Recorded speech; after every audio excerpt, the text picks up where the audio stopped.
Years ago, I got into a debate with a friend of mine over the following scenario. He gains the ability to time travel.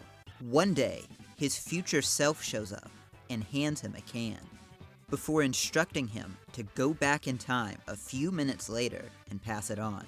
He does so, becoming that same future version of himself, giving the can and set of instructions he had received. The question becomes, where did the can come from, and where did it go? My friend suggested, stupidly, that it was a system by which you could create infinite cans from nothing.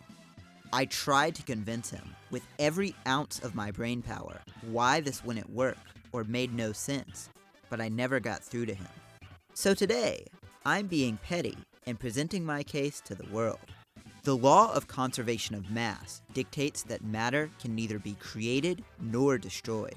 Under certain conditions, it's theorized that mass and energy can become interchangeable, but there is a finite amount of either substance in the universe. Of course, considering we're dealing with superpowers here, there's some wiggle room when it comes to the laws of physics.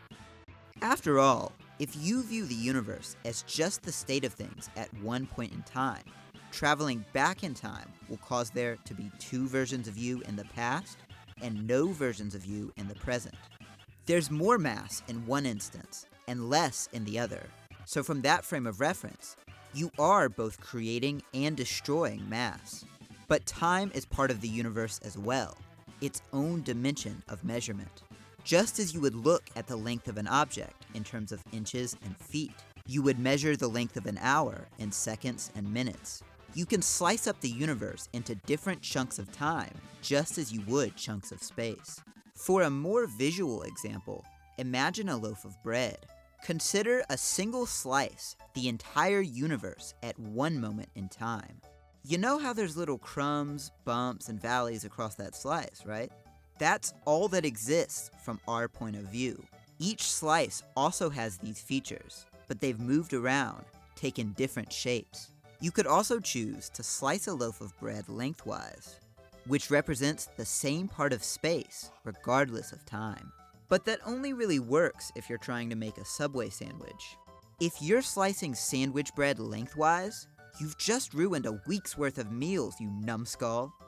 My point is, moving a crumb from one point on the bread to another, regardless of in space or in time, does not constitute creating a new crumb.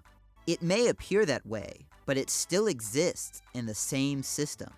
At a certain point in this scenario, the can you've quote-unquote created will disappear, undoing the supposed addition of mass to the system. The scenario would make sense if it were framed like this. I have a can and the power to time travel. My future self arrives and hands me a second can, telling me to go back in time a few minutes later to take his place. After some time passes, I take my original can and give it to my past self. I now only have one can, the one my future self gave me. For a few minutes, I have supposedly created a new can, but the object still has a definitive entry and exit point out of the time loop. It's the same can, but I make sure to take the original back with me to become the new can, which remains after I depart. That is what his original argument is lacking, a point in the sequence of events in which the can enters the scenario, as well as a point at which it leaves. But there's more issues in the original scenario than just breaking the laws of physics, that become a bit more evident if you swap out the can for something else. Let's reframe the thought experiment as this. My future self hands me a baby.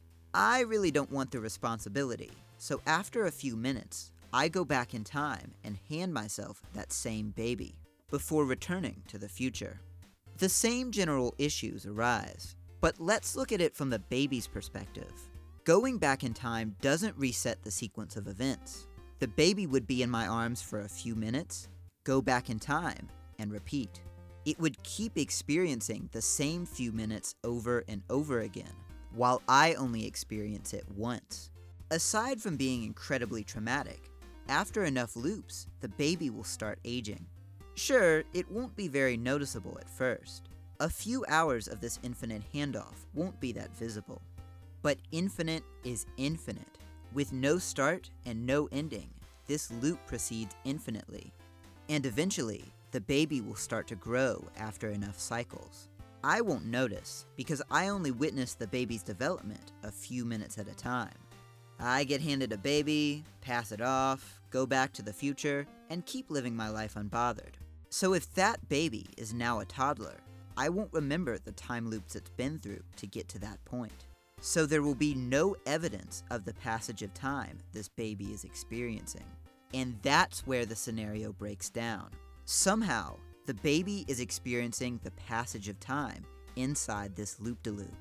But I am not. It never enters or leaves, so it'll continue to get older and older until it dies and turns to dust. Just the same, the can will eventually decay, rust, and fall apart. It'll take a hell of a long time from its perspective, but there's no beginning or end to this torment. And if that doesn't make sense to you, that's the point. You won't be getting a perfect duplicate back. You'll be getting a perpetually older, perpetually aging version of that object, which defies the very concept of the thought experiment. There is a system in which the original scenario can exist, but it's not within a traditional time loop. Different stories in science fiction craft different mechanics for time travel and paradoxes, with varying degrees of flexibility. Perhaps the most flexible is multiversal time travel. Changing the past creates an offshoot of the timeline that acts as its own separate universe. In doing so, you leave behind your original timeline, with your past unchanged, and end up in this new world you have created. This allows for violation of conservation of mass, as the universe is no longer a closed system. It's but one piece of a larger space, where mass and energy can enter and exit. Granted, the creation of a new timeline brings up its own issues, but this is all getting into science fiction territory. Under these rules, going back in time and handing off the can to your younger self would create a new timeline. The can was created in that original timeline and was moved to this new one. Whenever the version of you that received the can goes back to continue the cycle, they create a third timeline, and so on. An infinite number of worlds are created, as the can gets older and older with each iteration. Note that the proposed alternate scenario, where you have two cans and merely return the older one, doesn't need to make a new timeline in this system. The loop is a paradox, sure, but it's one that fulfills itself. Everything has a set entry and exit point, creating one stable loop, rather than an unstable infinite one. So there's two ways this scenario can work. Either with the can already existing in the past and just duplicating from your frame of reference, or by creating a set of infinitely branching timelines, seeing the can from the original continuously age. No exit point, but no rules broken either. Well, this was stupid, but if you've made it this far, I hope you enjoyed it. And just let me know if you've got anything else you want to see me talk about. Till next time, see ya!